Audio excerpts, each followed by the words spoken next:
This Constitution does not attempt to coerce the states. When future Chief Justice Oliver Ellsworth said that, he was explaining what's likely the single most defining but least understood feature of the Constitution. It wasn't just a stronger version of the Articles of Confederation, it was an entirely new system of government. So on this episode, it's the fundamental principle that defined this massive shift. We the people instead of we the states. And how the Constitution was, as the framers told us over and over, intentionally designed to bypass and sideline the states. But first of all, before getting to that, welcome. And thank you for joining me here on the path to liberty. My name is Michael Bolden with the 10th Amendment Center, and this is the show for Wednesday, September 3rd, 2025. Now, in order to understand the Constitution's radical shift from the previous system, we have to begin with the system it actually replaced. James Wilson, one of the first Associate Justices of the Supreme Court, gave us the definitive summary. He said the Articles of Confederation, it is well known, did not operate upon individual citizens, but operated only upon the states. And in the weeks leading up to the Philadelphia Convention, James Madison, the so-called father of the Constitution, he drafted something known as the Vices of the Political System of the United States. Probably started writing it around February of 1787, completed it in April. And the number one vice of the system, he named this: failure of the states to comply with the constitutional requisitions. Because this requisition system that the Articles of Confederation was based upon, well, pretty much any action of note, any action of serious importance, of consequence, Congress could only ask the states for compliance, and that compliance was voluntary. Here's how Madison described it.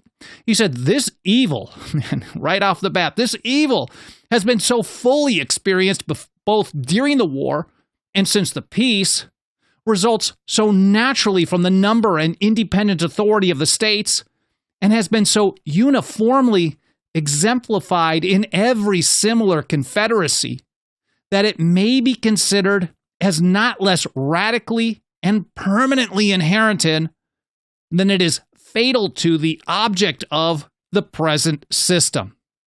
And we can look to the text of the Articles of Confederation here. For example, Article 8 created the tax requisition system. It says all charges of war and all other expenses that shall be incurred for the common defense or general welfare and allowed by the United States and Congress assembled shall be defrayed out of a common treasury which shall be supplied by the several states. And how is that collected? That was really the thing. Congress would organize how much was owed, and they would send it out to the states. Each state owed a particular amount based on a particular calculation, and then the states had to figure out how to collect it and cough up the loot and send it to the United States and Congress assembled.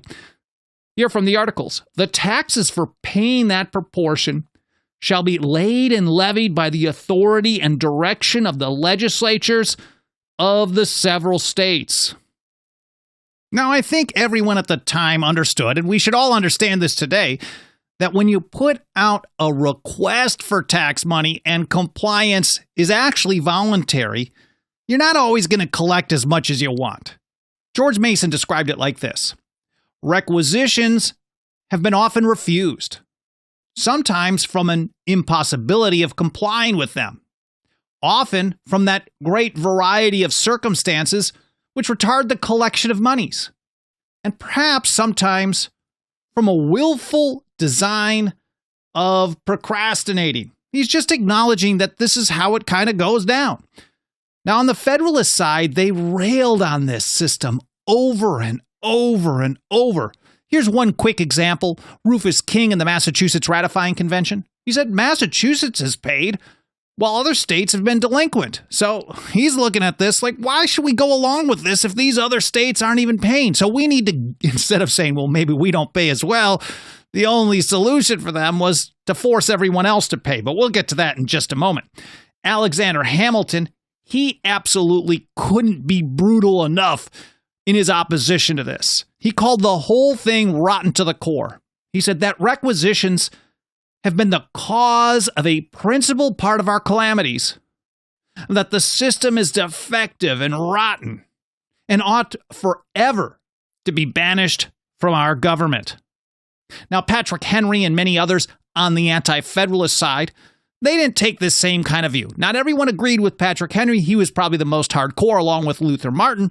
He saw the requisition system as a feature, not a flaw. And the way he described it was that on this depends our political prosperity, because if Congress asks for a little too much, we may make them back down. I covered that in much more detail in an episode a couple of years ago, Tax Battle, Henry versus Hamilton on the requisition system. It'll be linked to in the show notes. Make sure you check that one out as well. But let's get back to it. Here we are in 1783. This is right in the early part of the operation of the Articles of Confederation. There were already people on the more nationalist side of things, the big government side. They were frustrated with requisition collection, the tax collection system. So they figured maybe we should impose a tariff, imposts on imports. But the Articles of Confederation gave Congress no such power, so they had to still go to the states with a proposal to say, well, give us this power. So they tried in 1781, failed, and then they came back a little bit more aggressively in 1783. And the proposal that year, this is in January of 1783, wasn't just to empower Congress to be able to tax, but also at the same time, they were debating whether or not Congress should be the one in charge of collecting the money itself. And here, for example, Mr. Wilson, that's James Wilson, he was definitely on board with that. He considered this mode of collection as essential to the idea of a general revenue, since without it, the proceeds of the revenue would depend entirely on the punctuality, energy, and unanimity of the states, the want of which led to the present consideration. So he's already calling for centralized power in order to enforce tax collection. And then, of course, Mr. Hamilton, in the notes from James Madison, was strenuously of the same opinion.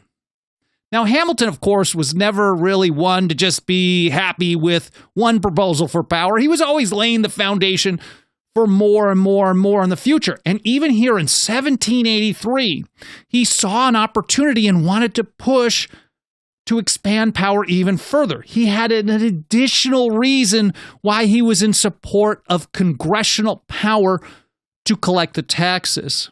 He wanted federal tax collectors. Why? He said it was expedient to introduce the influence of officers deriving their emoluments from and consequently interested in supporting the power of Congress. There, Hamilton said the quiet part out loud. And in his notes of the debate, I think this was in James Madison's handwriting, he explained that Hamilton had just revealed the plan's real goal, that is, tax collection on the congressional level. And this gave his opponents a perfect "I told you so" moment.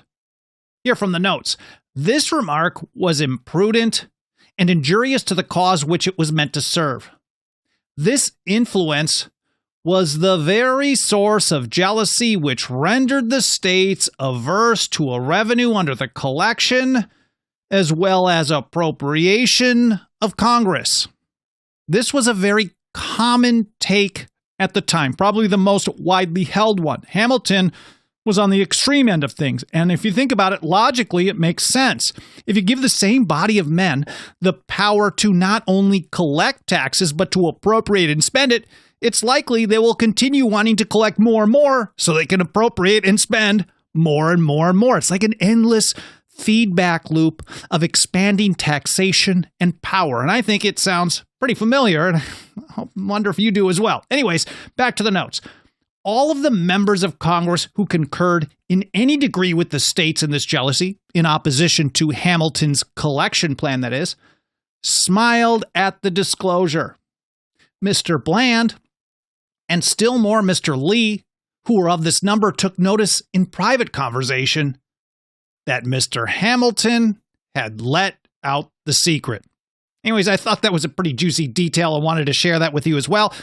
But back to this 1783 revenue plan. The final version was basically a 5% impost across the board, plus some special taxes on various what they called luxury items. But because this power was not delegated to Congress in the Articles of Confederation, they had to get approval from the states. They needed unanimous support of all the states in order to expand their power or change anything in the Articles of Confederation. And that was not approved. The amendment proposal failed. And it actually led to maybe the most contentious economic debate in the first part of the Republic under the Constitution. Basically, one of the first debates ever in 1789. I covered that in much more detail in a recent episode just last week. Tariffs. The first debate was power, not trade. That will be included in the show notes, of course, over at 10thamendmentcenter.com/path-to-liberty. But that wasn't the only attempt that they made to expand power and request the states for approval. For example, in 1784, Congress passed another proposed amendment, a grant of temporary power to regulate commerce. This was a proposal to give them a 15-year power to basically control trade with foreign countries. And again, because any amendment to the Articles required unanimous approval of all the states, well, like the impost amendment, the revenue amendment, this one failed as well. So jumping back to 1787, James Madison and the Federalist side, they repeatedly talked about a lack of coercive power. They had to keep going to the states and basically begging for more power, begging for money. They also had to beg for troops and the like. And so they saw this as a lack of coercion. Madison included this in his vices of the system. He said, a want of sanction to the laws and of coercion in the government of the Confederacy. He continued, under the form of such a constitution, it is in fact nothing more than a treaty of amity, of commerce, and of alliance between so many independent and sovereign states. Now, to some people, that was music to their ears. That was the system they wanted. They didn't want more. But other people who wanted a government that would do more stuff, have more power, give them more respect on the world stage, well, this was one of the great, great vices. And to make his point, Madison asked a simple question. What if your own state government could only recommend to counties that they comply with stuff? He said if the laws of the states were merely recommendatory to their citizens, that's a tough word for me, or if they were to be rejudged by county authorities, what security, what probability would exist that they would be carried into execution? Sometimes they would, sometimes they wouldn't, obviously. Anytime you ask people to do things, they may not.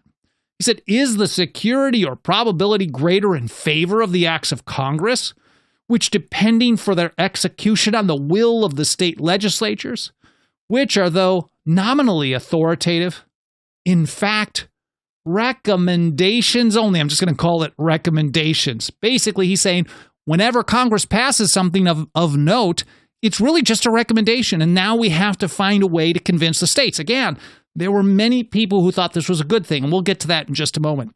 Now, it wasn't just money. It wasn't just regulating commerce. It was also about raising troops. This was also in the requisition system. And states were resisting this as well. Elbridge Gerry described a pretty famous one, at least at the time, in a letter to Thomas Jefferson. This is August of 1784. He wrote, the states of Connecticut, New York, New Jersey, and Pennsylvania were called on by recommendation to raise 700 men for the service mentioned to serve 1 year.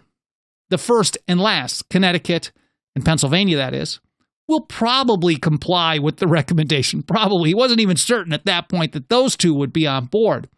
He said, but he learned by a letter from Dr. Lee that he is informed that New Jersey will not be raising any men, and New York have directed their governor to hold a treaty with the Indians in behalf of the state, in consequence of which he was gone to Albany on the business. So they weren't really expecting much from New York either. He said, thus, as it is conceived by the commissioners of Congress that troops are necessary to attend them in the treaty, and no troops are raised, it will not probably take place this year. Now, for the nationalists, the Federalist side, people like Charles Pinckney, the solution was just as direct and straightforward. Take the real power over the militia, over the military, away from the states almost completely, if not completely.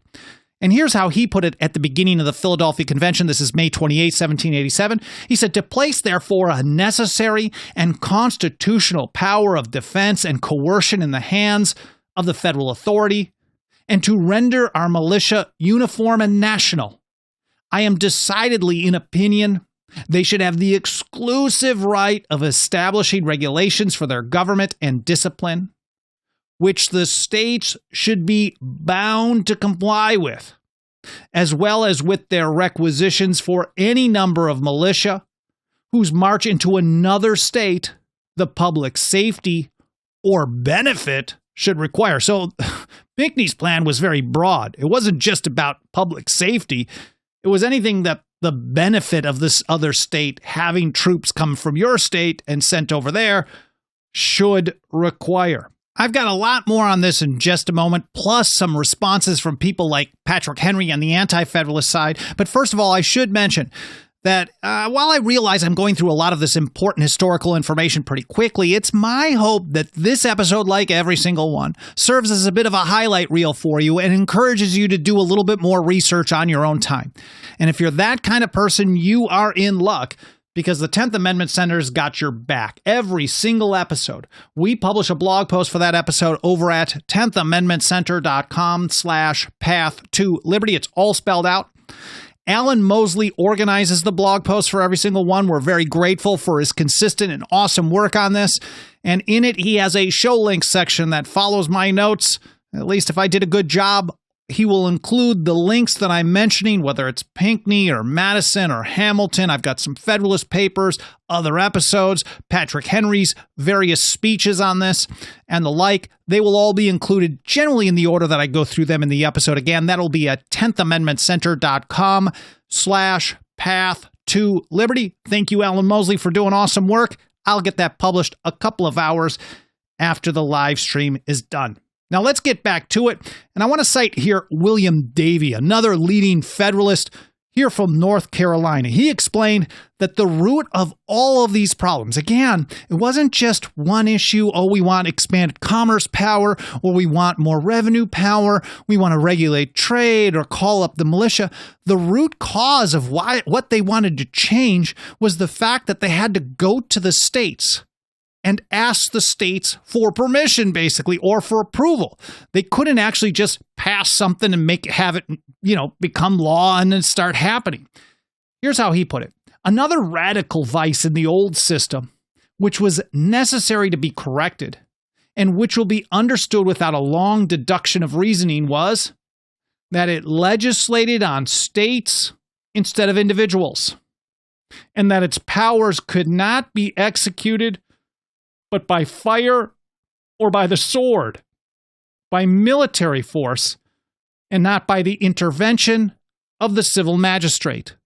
They understood that if you had a request and the request could just be denied because it wasn't in the law that it had to be complied with, then the only way to get them to comply with it was to march in troops. And no one wanted to have a civil war or a war between the states, at least at that point. And I'm not saying no one, but it really wasn't a very popular idea at that point.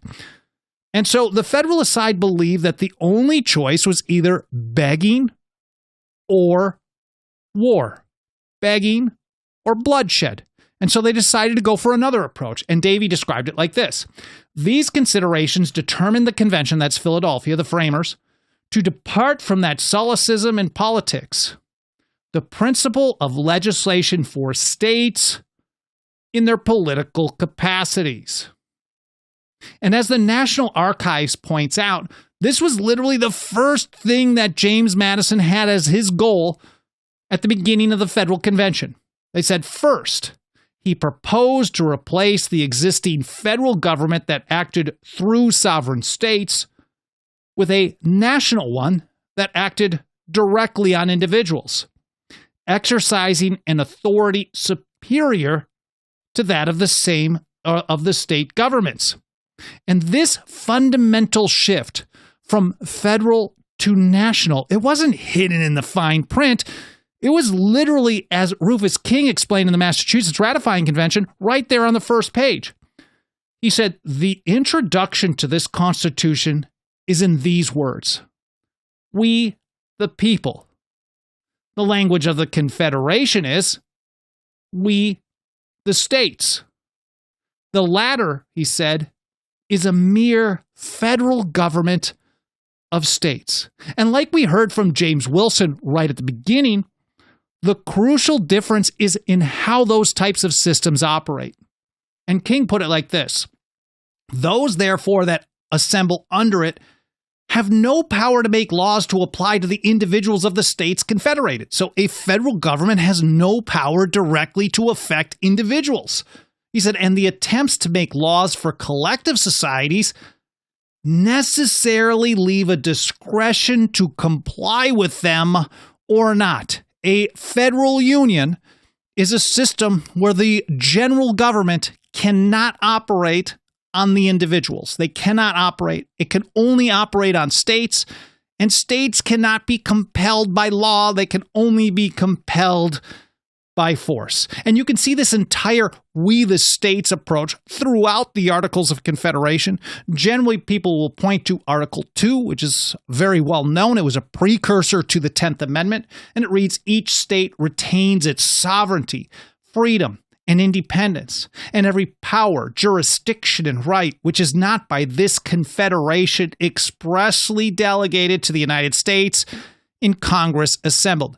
But that's not the only place. Literally, the first line, to all whom these presents shall come, we, the undersigned delegates of the states. So they're just establishing this. We're just delegates of the states. This is a system for a union of states. And here, Article 3, the said states hereby severally enter into a firm league of friendship with each other, what Madison was complaining about in his Vices.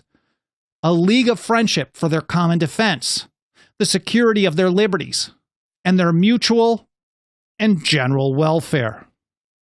Now, for Patrick Henry, the problem with the entire system of the Constitution, the proposed Constitution during the ratification debates, was summed up in the first three words. He said, who authorized them to speak the language of we the people instead of we the states? States, he said, are the characteristics and the soul of a confederation. If the states, he said, be not the agents of this compact, it must be one great consolidated national government of the people of all the states. Now, for Patrick Henry and the Anti-Federalists, this was a serious problem. On the Federalist side, well, they saw this basically as like the best thing ever. It was like, it couldn't be more awesome. Here's William Samuel Johnson in the Connecticut Ratifying Convention.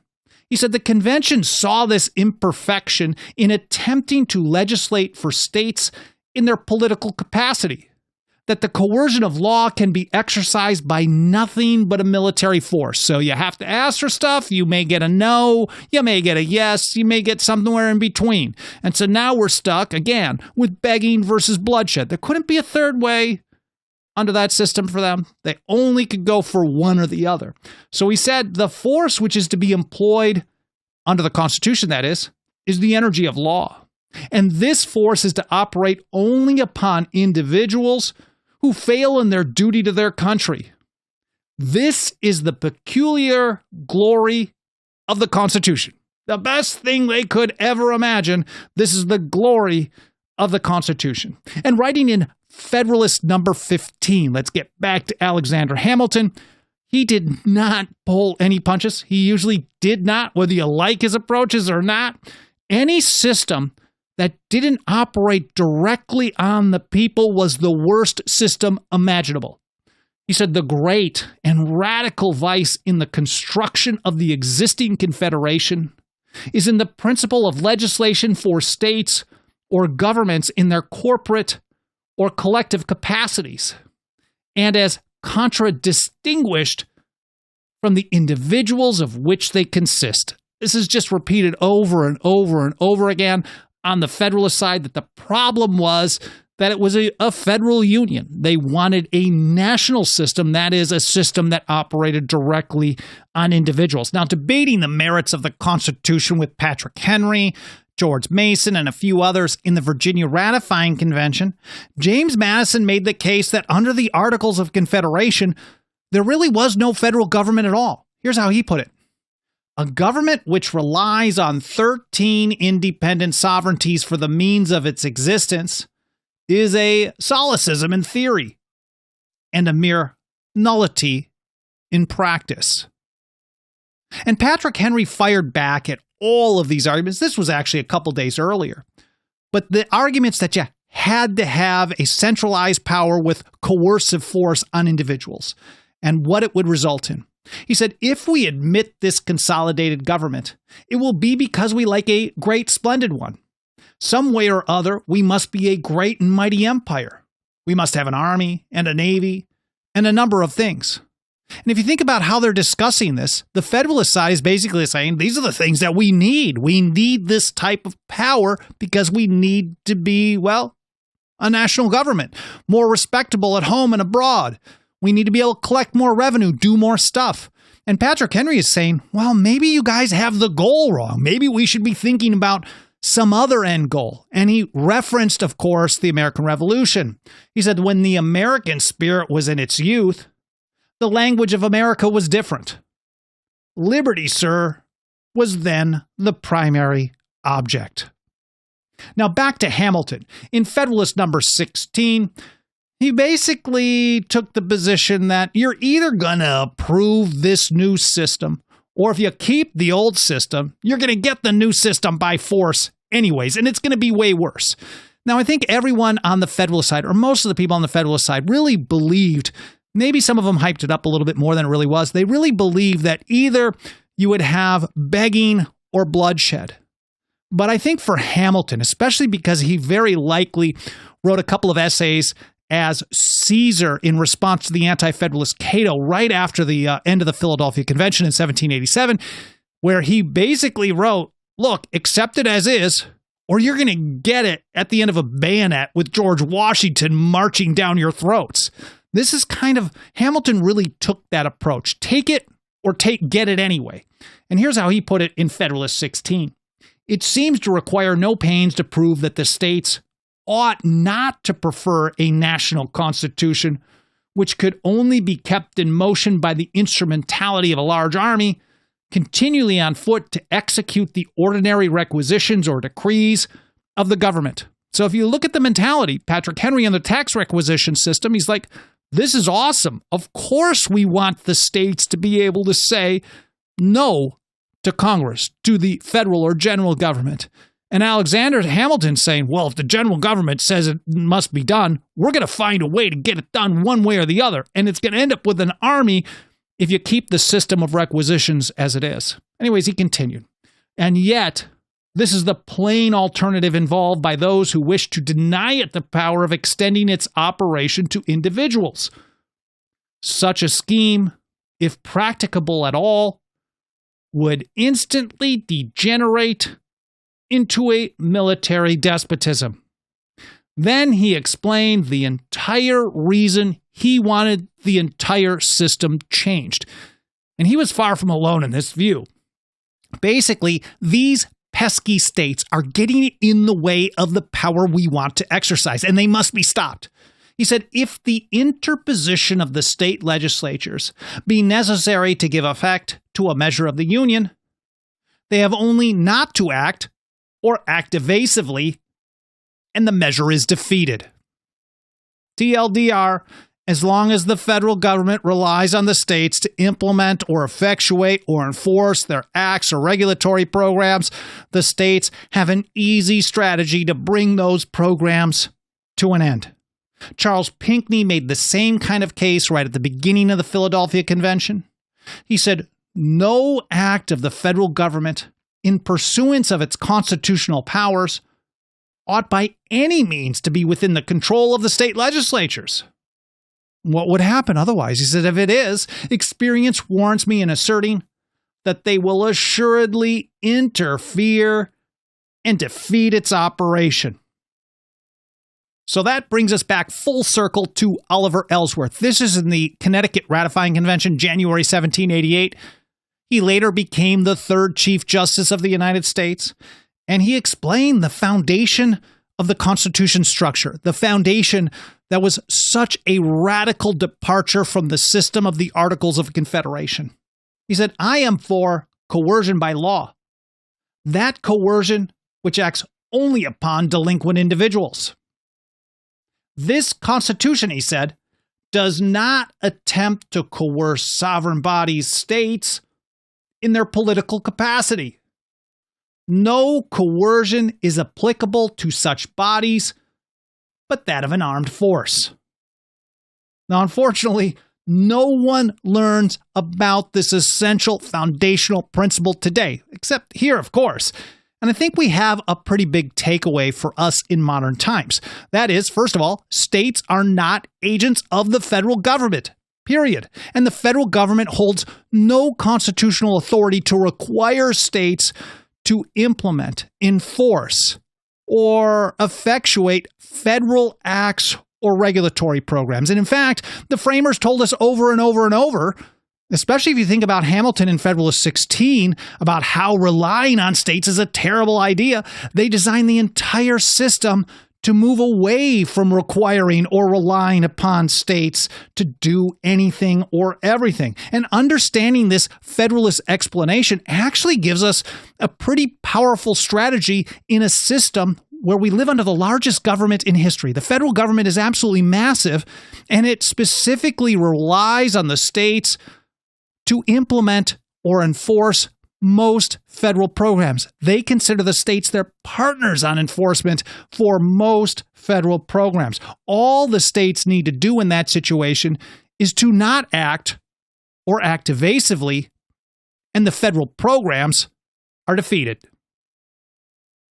Like virtually everything we cover here on this show, the government-run and government-approved so-called education system never teaches us any of this stuff. And that's a huge part of the reason why we work so hard every single day, day in and day out, year in and year out, to reach and teach more and more people with this forgotten history, with these essential foundational principles from the founders, the old revolutionaries, and of course, we go deeper in many episodes to reach and discuss the great thinkers that they read and learned from. And nothing helps us do this work more than the financial faith and support of our members. If you got a couple of bucks of that dirty government fiat that's quickly devaluing, please consider throwing it our way over at 10thamendmentcenter.com/members. Our membership program starts out at just $2 a month. We also have annual, 5-year, and lifetime options. Again, that's 10thamendmentcenter.com/members. I'm very grateful for any consideration you can give to joining us today. But if you don't want to join and you still want to support us, that's super awesome. Or if you already are a member, that's even more awesome. Thank you so much. And you want to pitch in additionally one time, I know people ask. I want to make sure you know how to do that. That's 10thamendmentcenter.com/donate. I won't belabor the point. Thank you for watching. And I really appreciate your consideration on giving us that support. You could also help us do a bunch of things free and easy peasy that will help us reach more people, primarily by triggering the algorithms of the mainstream platforms you may watch or listen on. Watch time percentage on YouTube, for example, is a huge one. A 10-minute video watched 30 minutes is 300%. It's super awesome. Reviews on Apple Podcasts or any other podcast platforms. Hit the like button, subscribe, notifications, share links, comments, a real important one. All that stuff, all the ways that you can interact with these platforms, tells them to show us to more people. I'm very grateful for your help. I can't thank you enough for spending some of your time with me today. I hope you enjoyed this episode. I hope it was interesting. I hope it was entertaining here and there. But more important than anything, I hope it made you think, and I hope you learned something. Again, thank you so much for being here today. I really appreciate it, and I look forward to seeing you next time here on the Path to Liberty.